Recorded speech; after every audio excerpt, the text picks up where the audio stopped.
All right, what's up, guys? Welcome back to another episode of the Growth Bound Shawn podcast. So today I've got Brad Jensen on the show today, and so Brad was someone that's really easy to relate to, which is why I'm excited to have him on the show. And so I think that there's a lot of people we've talked about addiction, recovery, healing, the spiritual growth, all these different aspects of life intertwined, especially on these last couple episodes. So I think this is going to be one that's going to be able to bring all of those home into one. And so, Brad, thank you for joining me. And yeah, if you just want to share a little bit about yourself and who you are, where you came from, and I think that's going to be impactful enough to get us started here. Awesome. Thank you for having me on, man. I super appreciate it. And always grateful to come on a podcast and hopefully share a little bit of hope, wisdom, knowledge, whatever I can do for people. So, my name is Brad Jensen, and I am you know, I was gonna say, like, I'm a dad first and foremost, but I'm also a man of God, and I'm also in recovery. And I've been sober for um going on about 12 and a half years now, since November 20th of 2012. And I own a company called Next Level Coaching. It was formerly called Key Nutrition, and we do all things high level fitness and nutrition coaching, as well as some. I have a personal development program I run as well. So all things kind of in the life coaching and health coaching arena. I've been doing that since 2017, but I've been in this industry and for way too long now. When I got out of high school, I got my first job as a personal trainer at Bally Total Fitness. And I don't know if you remember that shit. It was even in 2003, that shit was like fluorescent yellow. It was like still stuck in the 80s. It was crazy.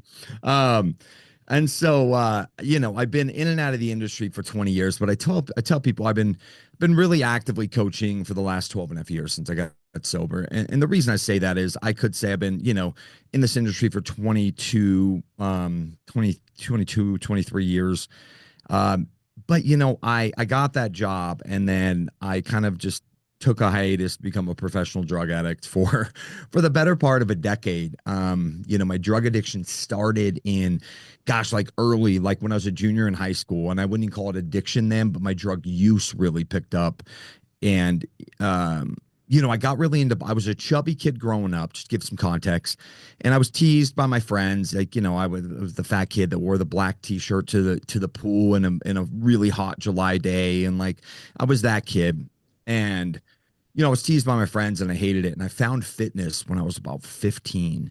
Um, I started reading these magazines. I was just enthralled. I was like, this shit is so cool. And I started applying what it was telling me, and I started losing weight, right? I wasn't doing it right, but I just was doing what I could. By the time when I turned 16, got a gym pass, and I was in love. I mean, I would map out my whole workout sitting in English class. I was like, oh, we're gonna do this for back and buys today. And I fell in love with it, and through that, completely transformed my body. Um, um, and I was hooked. It was the first thing I'd been passionate about in my whole entire life. Like, it changed my body. Um, so many things changed in my life. High school kids are brutal. And so all of a sudden I was cool, and I was accepted, and I was like, this is it. And I remember I'd kind of linked up with these older guys at the gym, and they had told me, they were like, hey, bud, if, I mean, older, they were like 22, 23. I'm 16. That seems Yeah. like they're 50. And they were like, to their credit, I said, hey, dude, if you're serious about this bodybuilding thing, man, like, don't party. Do you drink alcohol? And at first I lied, and they were like, dude, I don't care. I'm not your dad. I'm just asking you. And I was like, yeah, we do sometimes, but not a lot. And he was like, we got to quit that shit. And I was like, okay. So I just stopped, but I still wanted to party. And I say that by the time I was a junior in high school, I got introduced to pain pills when I was at a party. And it was those moments you kind of never forget. I remember exactly where I was. I remember the split level entry house. I remember the brown cabinets, the red solo cups everywhere. Um, I remember this because when they hit me, I felt like I had arrived. I was like, I'm in love. I want this. I felt so good. I didn't know it was possible to feel that euphoric. And that started a really gnarly chase of looking for that next high, from about that age. And, by the time I'm done graduating high school, I am selling drugs and selling pills. And I'm going to Mexico from Salt Lake City, Utah, which is like a 14-hour drive. It's not like a 4-hour drive. And going to the pharmacy as loading up on a bunch of narcotics and selling these things. And so I was using opiates daily for about 6 months. And didn't even I knew I was probably hooked, but I didn't really understand what that really meant until I ran out. And when I ran out, I was so sick. Withdrawals from opiates are just gnarly, dude. I was so sick. It was like the worst flu I had ever had, times 10, plus like a borderline panic attack. I had not experienced anything like that in my life. And so one thing led to another, and I made a phone call, to a friend because I'd ran out of the pills I was selling by that point. I wasn't going to go down to Mexico anymore because it was getting too dangerous. And so I was at this point of desperation, and I made a phone call to a friend who said, I don't have anything, but my older brother does, come over. So I went over. That brother presented me heroin. And I remember, Shawn, I was like, no, that's a line in the sand I'd drawn. I'm not going to use heroin. That's dirty. That's like for drug addicts under a bridge. I'm a bodybuilder who's into like snorting pills. Totally different, I thought. I said no. And it took me all of about, I don't know, probably 2 or 3 minutes. And I was like, all right, will it make me feel better? And he was like, instantly. So I proceeded to shoot up IV heroin for the first time. 18 years old, fresh out of high school. And I remember the guy looked at me and he said, hey, I'm sorry, kid. Your life's never going to be the same. And I remember thinking, no, certainly I'm not going to keep doing this. Like, I keep in mind, I had no plan how I was not going to do it, but I did not think I was going to continue to keep doing it. And for the next 10 years, I like to call it incomprehensible demoralization. It was just like, it was so incomprehensible what I was going through and how it could get so bad. And then I would get sober for a sec, usually because I'd get locked up. I got really good at going to jail during that time, or my parents would send me to another rehab. I ended up going to 6 or 7 treatment centers. I lost track at this point. I went to jail a lot. But then I would get out of rehab and I would go right back to the same shit. And it would just get worse. And I remember I would feel like I'm at a rock bottom. And then somehow I would just dig a little deeper. And I heard a saying when I got sober that, like, your bottom is when you put the shovel down and quit digging. And I could not quit digging. And it was so flabbergasting to people in my life to watch me be like, whoa, he's even worse than the last time. How's he keep doing this? And so that went on for the better part of a decade. And you know, by the end, I was helpless. I was homeless. I lived on the streets the whole last year of my using. And my parents had finally cut me off at that point. I came from a good religious family, youngest of 5 kids. I didn't grow up around drugs. I didn't even grow up around alcohol.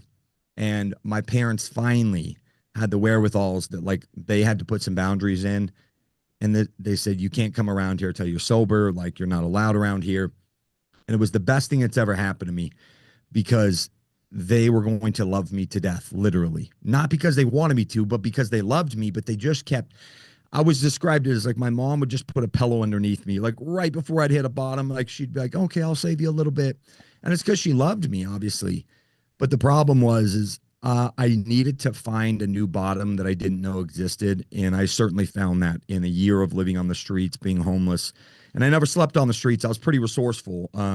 I think that's where some of my entrepreneurship comes from. But I slept in a lot of compromising situations, a lot of really, really less than ideal motels. But I did that for the whole year. And, uh, and towards the end of that year is when I finally got sober. Yeah, I mean, there are many stories of people that are just like you that have made something of their life per se, that have come out of that and beaten that. But then there are plenty of stories where there are people that stay with that route, and that is um, that's their life. And so, what I think is interesting is you're a spiritual guy, a religious guy. Like, God is one of the main components to what you do now and who you are. And so, do you think that this is something that was chosen for you in terms of some type of destiny, where this was your path that was already cemented? Yeah, I do. I do. I believe that this was my challenge in life, and I'm grateful for whatever reason that God saw fit through 6 different overdoses that I came out the other side to be alive. And I had a lot of survivor's guilt at first about that because I used drugs with a lot of people who were not so fortunate. You know, a lot of people die, and for whatever reason, I kept making it through them. And so the instance that kind of there was a huge component of God when I got sober, and I'll tell the story real quick. But I was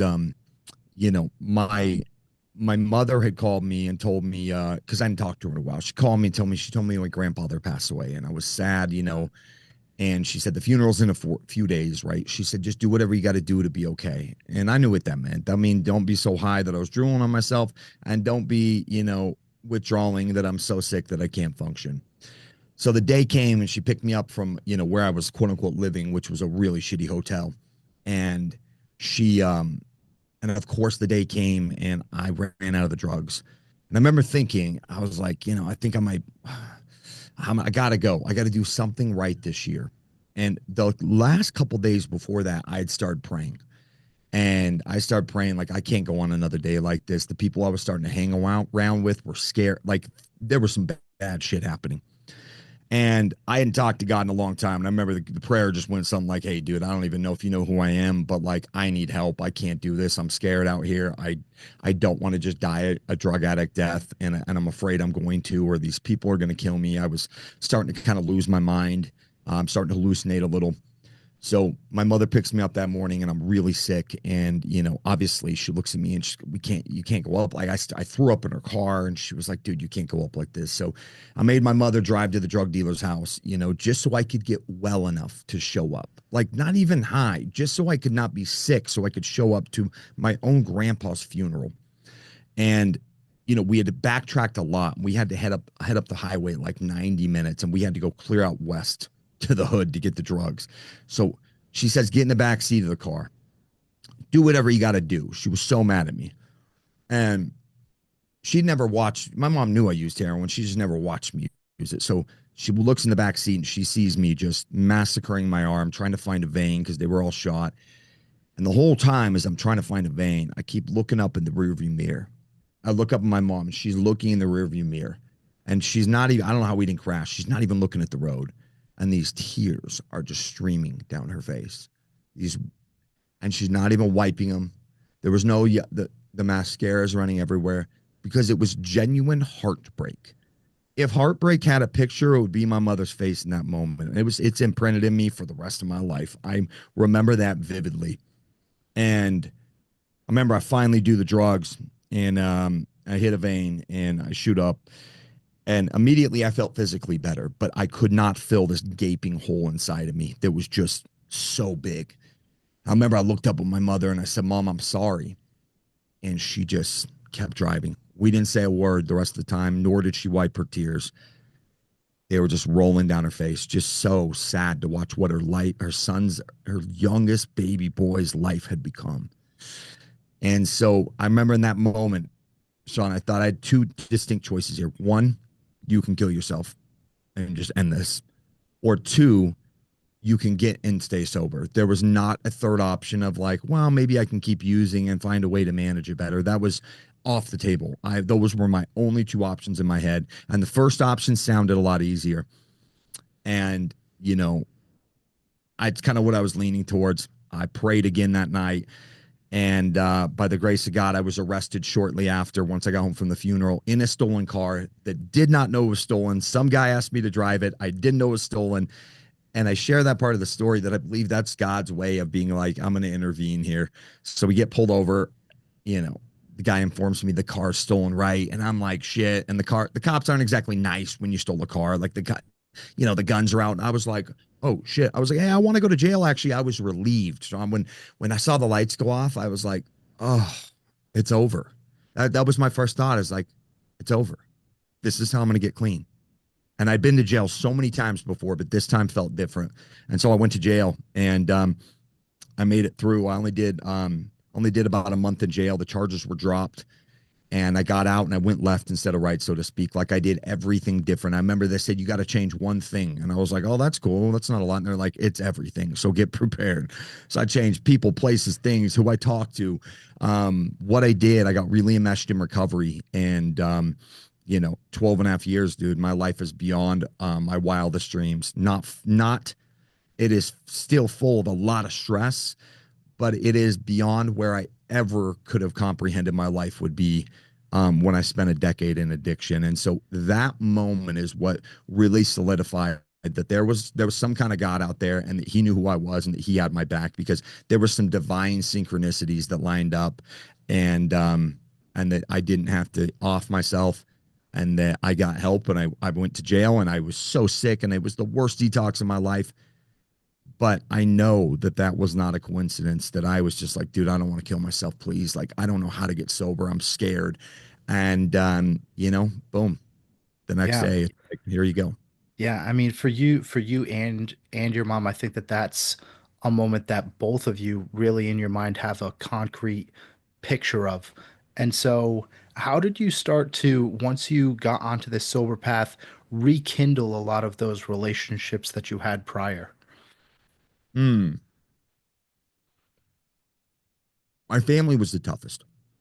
Um, my father, keep in mind that my addiction, I hated. I hated. I was like, he's the worst. He was super strict, right? And now I look at my dad, and if I can grow up to be half the man he is, then I will have succeeded in life. Um, my dad took a long time. I think it took about 6 months before he'd even really let me come over and stay at the house for any extended amount of time. Like I could maybe drop by here and there, but he would get super. I mean, I'd stolen a bunch of their business checks, money. Like it wasn't just without just cause, They didn't trust me.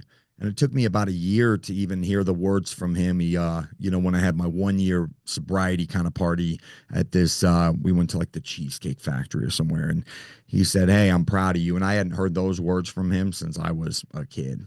And it still took probably another year before he started to really trust me.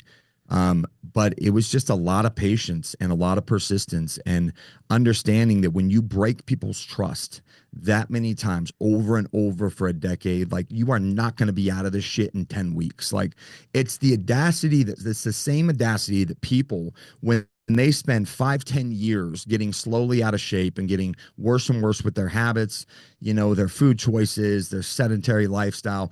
And then they start working with us as a client, and they're like 3 months in, and they're like, why am I not? I think I should be at the end of my transformation. And it's like, no, you spent 5 years like going the wrong way, and you want to be out of this mess in 12 weeks. That's not how this works. Like, give me a year, and I promise you that it's going to be well worth your time. You don't have to spend even 5, but give me at least a year. And it's the same thing when I looked at rebuilding relationships. I did get frustrated at times, and I did think they should be there, but I knew that just do the next right thing and take it one day at a time, just one day at a time. Like, and it took, I would get frustrated because I could tell my family, I was like, when are they ever going to trust me? And I had a buddy that was like, bro, you've been sober for like 9 months. Get over yourself, dude. This shit takes time.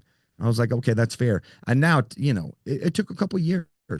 And it took a lot of patience and persistence, and really just trying to be 1% better every day. Like, how can I? And then through that, my actions started representing how I felt inside, which made them feel more comfortable to start trusting me.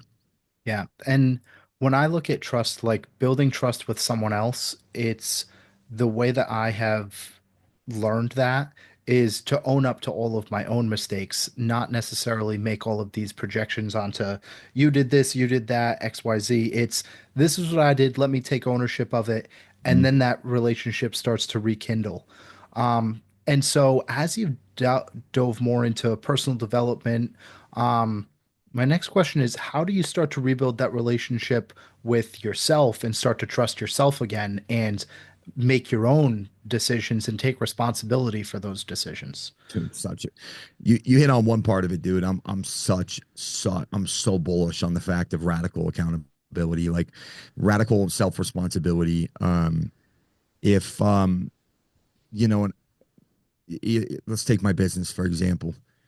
everything that happens that goes wrong is some way, shape, or form my fault. And that's not a martyr statement. That's more of an empowering statement, like where I'm like, okay, even if it wasn't directly my fault, I probably could have trained them better, done this, because then if it's a little bit my fault, it can also be my solution. And I can put in some things.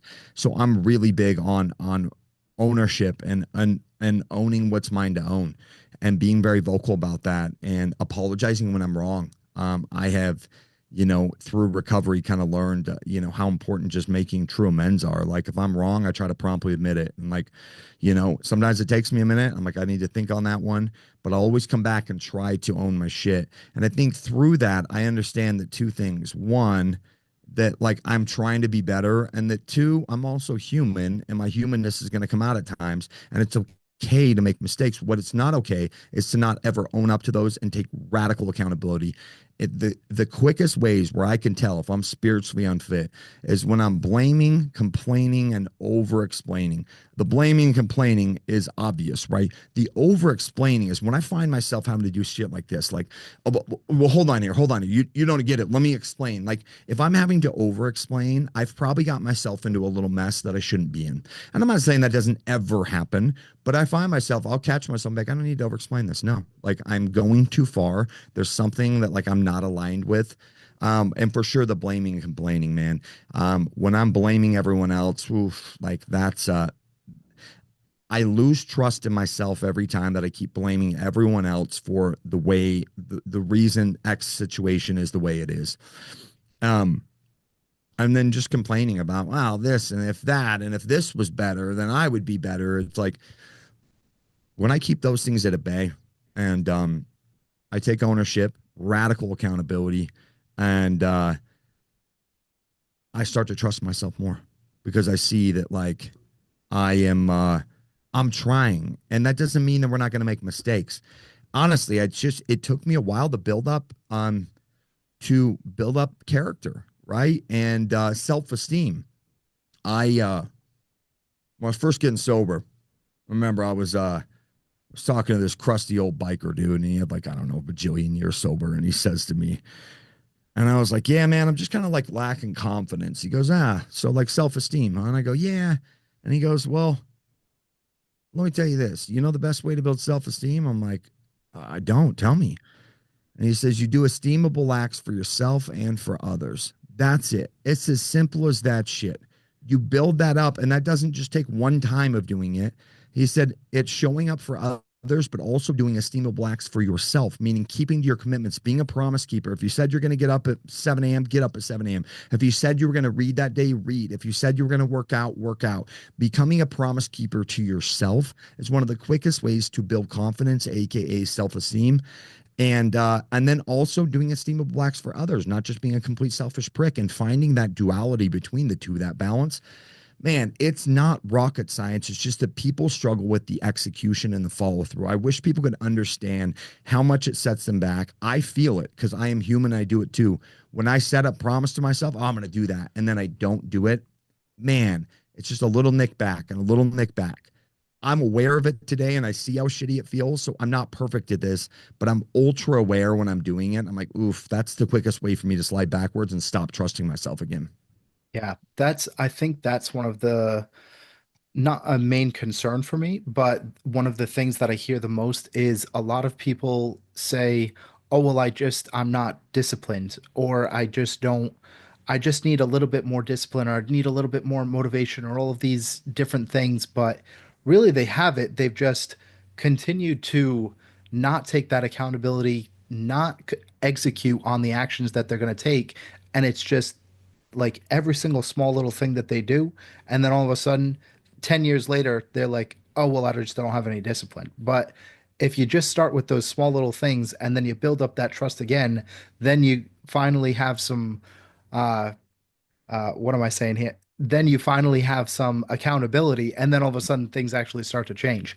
But it's just the execution that everyone gets wrong. And so why do you think it's so hard that people say that they're going to do something and then they just don't do it?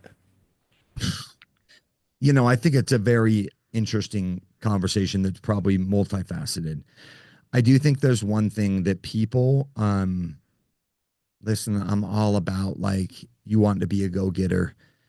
But I think that people try to go from 0 to 100 real fast on a lot of big goals, right? I see people in their fitness for years when I've coached them is like, they come in walking 3,000 steps a day, not being to the gym in 3 years, eating like whatever the hell they want. And they're like, no, bro, I'm dedicated. Let's do a 10K step goal. I can go 5 times a week to the gym. I can do that. I'm like, okay, you might be able to, but why don't we just work on going 3 days a week for this month? And why don't we get your steps like 7, 8,000, and we'll kind of tier these things up.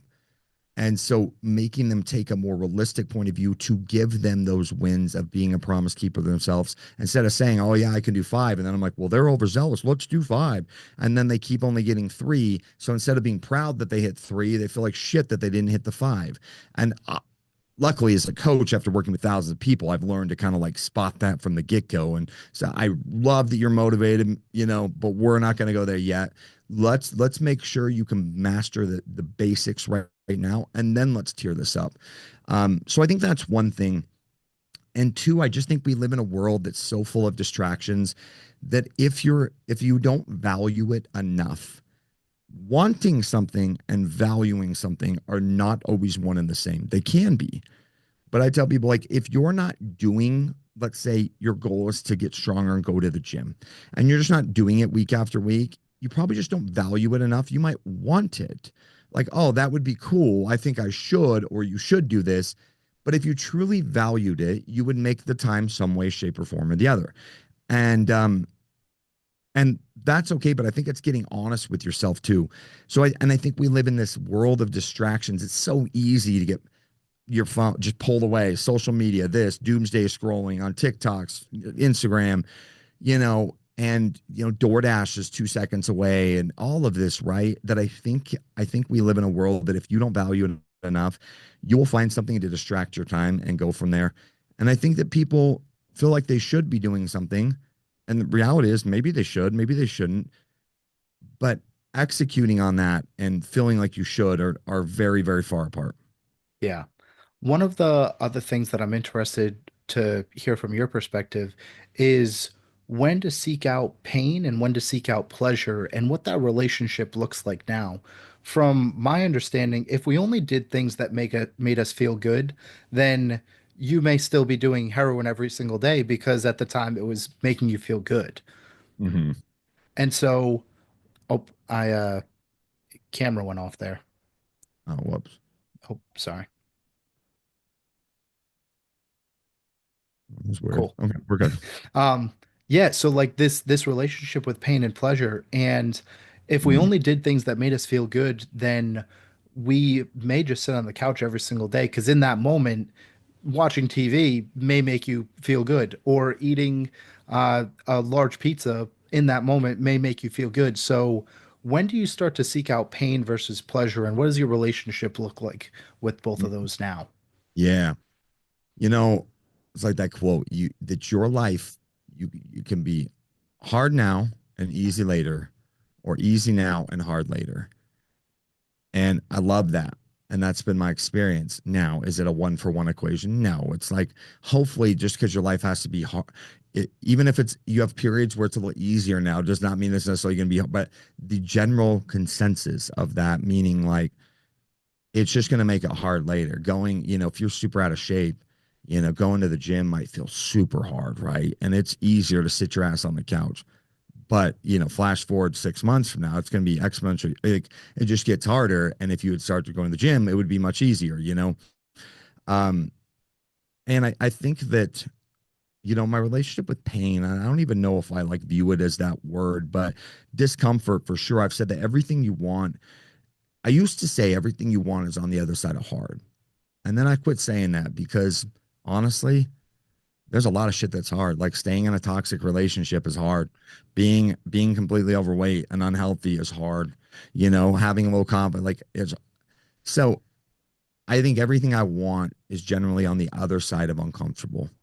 And so because if something is forcing me into a place of pain, quote unquote, or uncomfortability, like there's usually something on the other side that's very beautiful. In every situation, the biggest holy shit moments in my life have always that have been the hardest, always brought the most amount of growth. Um, And so I believe that. And so my relationship with it is significantly better today. When, 2023 was kind of a shit storm. There was a bunch of kind of just series of events that happened, especially in my business. Had my top three coaches all kind of band together and leave and take, like, there was just this, take all their clients like overnight. It was like lawsuits. It was ugly. And these people were friends to me. And there was betrayal. There was loss of revenue. There was this whole thing, and I kept it pretty low key, just out of respect for everything. But it was brutal, and I remember, like, I would start to get down on myself, and then I'd have this little voice in the back of my head is like, everything you want is on the other side of uncomfortable. Like, there's something on this other side. And then 2024 ended up being a kind of a year of regrowth and rebranding, and there was a lot of cool things that happened. And now 2025 is a much better year than even 2024. And so the only way I got through that is because I've changed my relationship with pain or uncomfortability, where I remember, just I had to keep telling myself there's so many, and there's something beautiful on the other side of this. And dude, there were so many lessons that I learned, so many aha moments, so many things that I realized I had candidly fucked up on, that I was like, okay, I got to be better there. Again, real easy for me to go in that situation to blame and complain, but and I did for a minute. I'm human, but I quickly snapped out of it and was like, no, no, no, no. What's mine to own here? What can I do better? Because I can't focus on them anymore. And I was like, okay, I got to do this better in my business. I got to do this. And also, it ended up being a really good thing. Like, we hired some great new coaches. Everything more will be revealed, but people get so stuck in the shit fire of life that they think this is how it's going to always be. This too shall pass. And the shitty part is, when shit's really good too, this too shall pass. Like, it just will. And so expecting that because you're riding a high that your life is always going to be that good, or expecting when you're riding a low that your life is always going to suck ass that bad, that's not a healthy point of view, nor is it realistic, nor is that real. The reality is these ebbs and flows of life. And because I've changed my relationship with pain or uncomfortability, like, my ebbs and flows are a little less extreme. Like, where they used to be like, oh, even when shit really sucks, emotionally and spiritually, I try to not go too low. It definitely affects me. But, so it's a little more of these kind of slow waves. And so that's a great question I've never been asked before, because it's probably the thing in the last 5, 6 years of my life that has shifted the most. And it started with doing like ice baths before they were even like super cool yet on Instagram. And these sons of bitches ruined it for me. Now I'm like, I can't even post about it. I do it. But it started with a physical hard thing. I was like, oh man, and I remember the first time I did it, I lasted 10 seconds. And I was like, this is awful. And then I was like, I felt like such a wimp. I was so down on myself. I called my wife at the time, and she's like, I mean, it was your first time. It's okay. I'm like, no, no, like, I'm a bitch. And she was like, well, Kate, but now that you know what to expect, maybe you can do better the next time. And so I started really changing my relationship with physical pain. Even more, I'd done that with the gym, but this was different. Like, I actually liked the pain of like a heavy, squats or deadlifts, because there Mhm. was something so exhilarating at the end. I hated that cold plunge. Even when I got out, I still hated it. And by the time I've been doing it like 6 months, I started loving how I felt when I got out and feeling so empowered. And then it started to spiral into a lot of emotional and mental things where I saw where I had maybe been weak and let myself take the easy way out when it was never the easy way out. It's always the hard way. It just seems easier. Yeah.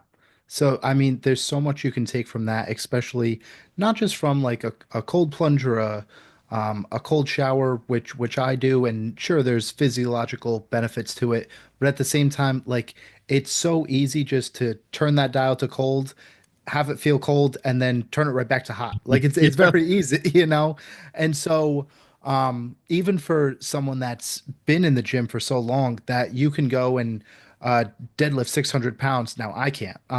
Perhaps I, you can, no. but but someone that goes and does that, it's very challenging, right? But then if I was to ask them to come on some 3 mile incline hike, that may be such a more difficult thing for them to do because that's not something that they're even used to doing. And so just because you can go and squat or deadlift 600 pounds, but then your endurance, that's where your discomfort is. Maybe that's where you start to go to, depending on your goals and things like that. And so the cold shower is such an easy one to go and start doing. And so now going more into um like what you do now, you post a lot of these reaction videos and all of these different things, and there's so much information out there. But at the same time, even though there's so much information, we still have a society where we are growing in terms of our BMI, our the amount of people that are overweight and obese. And so, what would you start to change societally that would help aid in some of these things? Yeah, I made a tweet.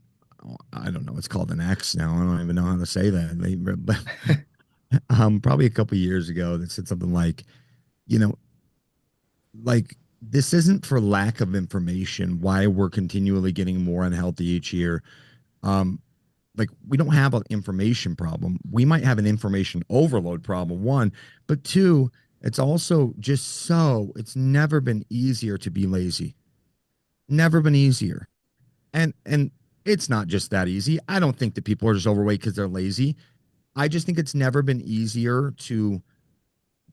I mean, this thing called the internet came around in the late '90s, mid '90s that changed the game for us, and it's such a beautiful thing. I mean, we wouldn't be able to be talking right now, but it there was a steep decline in sedentary rates when that came out because obviously more and more people started sitting behind here and building fantastic lives for themselves, and um but we just it was interesting. We looked at a study recently came out that looked at that we actually don't in the last 3 decades we don't really eat much more food now than we did in 1990. I believe it was, so that's like 35 years. Like you got to think like it's not like they've like super engineered food. Doritos were out, Taco Bell was out, McDonald's was out, like, and it what has happened is why we're even more out of shape between now and then, I believe, is twofold, but the study really concluded it's because we just move half as much. Like we're just so sedentary compared to how we used to be. So the average calorie consumption they estimate, there's no soundproof study on this, is roughly probably about the same. So that hasn't changed. Now you go back to like the 60s and 70s, it's definitely, I believe it's increased since then, um, with even more hyper palatable foods, but we just don't move as much. And so I think that one reason I do the reaction videos, and I used to do them a little more technical where I was listing a bunch of research studies. And I realized even that I would have some of my followers be like, okay, so just speak to me like a human. What do you mean? And so I actually went a different direction, probably about I don't know, a year ago, and was like, all right, I'll list some studies in the caption if people care. But I realized that people just need to be told like that doesn't make sense. Like when they say like, fruit is going to like make you fat. Like I reacted to one where she was saying that a half an apple, you can be packing on visceral fat. There's no literature to back that at all. And if you feel better eating carnivore, go ahead. I don't care what you do, but let's not misinform people that fruit is I just want to say, like, have you ever met your fat fruit friend that's just like, I just can't stop eating fruit? And they're like, dude, we're worried about you. Like, the amount of strawberries you consume is not healthy. Like, if you zoom out and you go, logically, does this make sense? No. Like, I've never met anyone that eats apples and is like, is obese because of the apples. And so I started trying to not enough correct the information because that's the angle I went at originally, and uh, but also just let people know like this isn't true, and you can do your own research, but this isn't backed by research. This is just my opinion. You don't take my opinion either, but you know, it's important for people to understand that getting in shape is not as complicated as most people want it to be. I'm not saying there's not factors. I work with thick menopause women. That's a different story than a female in her 20s. It just Mhm. is.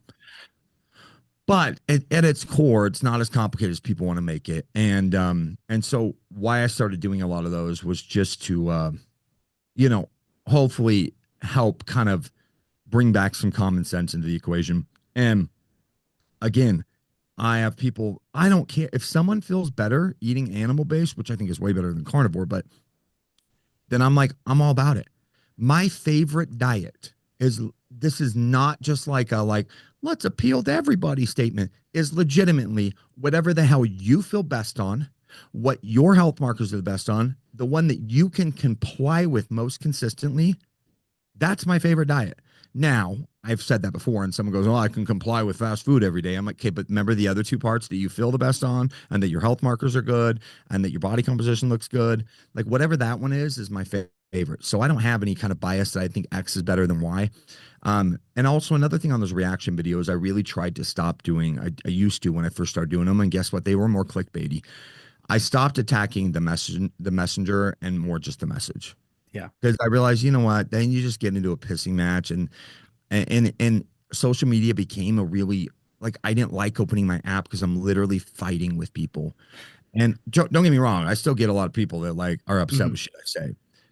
But I think it's really important that if you want to, state your opinion or, maybe correct what you feel is misinformation, that you attack the message, not the messenger. Like I Mhm. never make a comment about the people's body or, their looks, and people in my comments will, and I'm always like, hey, let's steer away from that. Like, Yeah. why do these people always look like shit that are barking at grocery stores? And I'm like, I mean, let's just stay away from that part because they could be incredibly healthy on the inside. Let's keep it about the message instead of the messenger. Yeah, I think that that's how I began to learn more about how to create some type of sustainable diet and lifestyle for someone. And one of the best ways it was portrayed to me is to begin to eat foods that love you back. And so for a lot of that, sure, it comes as a form of your gut health and digestion, but also at the same time, when you eat foods that love you back, if you are going out to eat and the social aspect is a big part of it, that is something that's going to fill you up. And so, yes, there are better choices than others per se, but at the same time, that gathering could be something that is making it so that it loves you back. And so, in turn, like you can go and do that, just Mm. possibly not every single night. As we start to close out, one more question for you that I had previous. One of the things that you had said was when you were taking that first cold plunge, you had called your wife at the time, "Oh, I'm weak, I'm a little bitch." And so, my last question is, how do you view the term weakness versus strength now? Hmm. Yeah, I mean, yeah, you've asked some really good questions. I'll give it to you guys listening, Sean. I mean, I've been on hundreds of, I mean, at least 100. I don't know. And you asked some of the better questions I've had. So kudos to you. Thanks. Um, yeah, it was fun. I usually get the same old ones, and I'm like, which is fine. How do I view weakness and strength now? I think that, you know, I think that, weak. I remember there was some Bible verse. I'm gonna butcher it, so I don't know. I listen. That's not like I'm not like a Bible thumper, by any means. But basically, it was like that m- men have weaknesses so they can like turn to God and have strengths. And I used to view even at that time. Now, if I did something for the first time and I quote unquote failed, I would be like, well, you gotta suck before you get good. Like I wouldn't think much of it. I lived in this place where I had very unrealistic expectations for myself. Like, well, I'm not a bitch. And she was like, I mean, it's your first time, right? And she could see that. And she was like, well, you just didn't know what to expect. And you underestimated when you got in that ice. You were like, oh, in your nervous system. And I of course didn't like do much research. I was just like, I can throw some ice in a trough and let's do this. Like, um, and so my relationship at the time was very much of like, you're weak, you failed. And now I'm like, okay, if I failed, I don't know anyone who hasn't failed their way to success. And this gives me a really good opportunity to leverage it. Now, if I'm acting weak because I'm listening to that, as Andy Frisella says, like the inner bitch voice in my head being like, oh, you don't have to do that. Like I do come down on myself a little bit, but not in the place where I would get to shame, but just enough that I try to give myself a swift kick in the ass. And that, and I've also realized this, and I've gotten more. I've really, really leaned into this in the last 2 years of my personal development.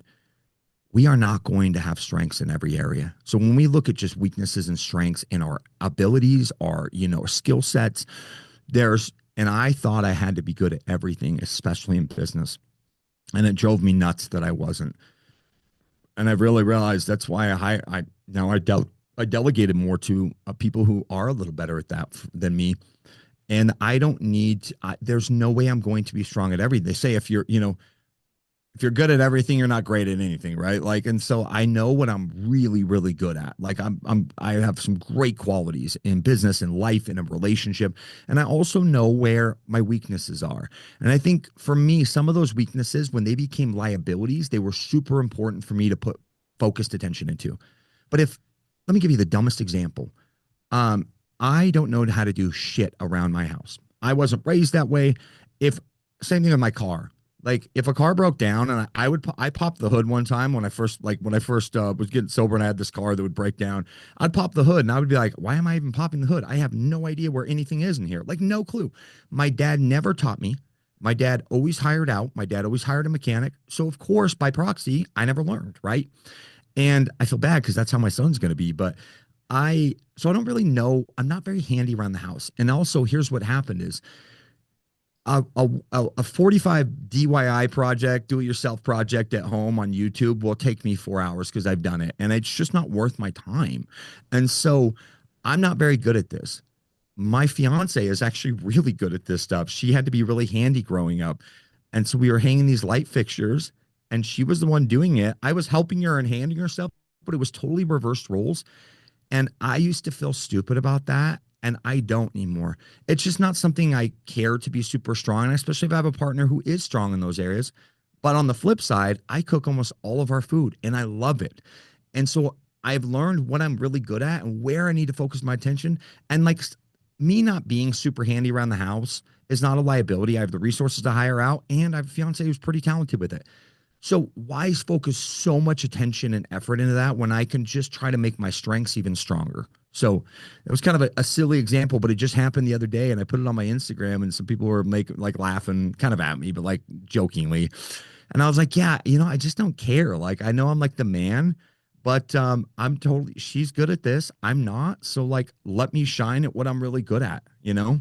Yeah, that's that's actually something that's been stated on the podcast quite a few times before. And someone had me read Clifton's Strength Finders, and it talks all about how you should tend to your strengths as opposed to just trying to bring up your weaknesses. And just as a small example for people that haven't heard before, someone like LeBron James, tenacity, motivation are probably really, really good qualities, great qualities that he has. He is not working on his empathy on the court to try to um, make himself a more rounded individual. So he's working on the qualities that he's already good at and perfecting those the best he can. So, Brad, Mm. thank you for coming on today. I really appreciate it. If you can just tell us where to find you or work with you, or if you have anything free that's going on right now, I think that there is.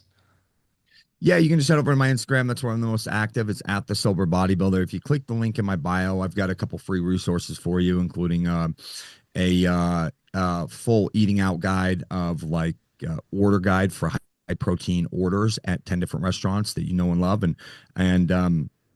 and we also have a cookbook for free that you can grab for there. But yeah, you can follow me there, and our website is just become nextlevel.com. So Awesome. Sweet. Thank you, Brad. Thanks, thank you, guys. brother.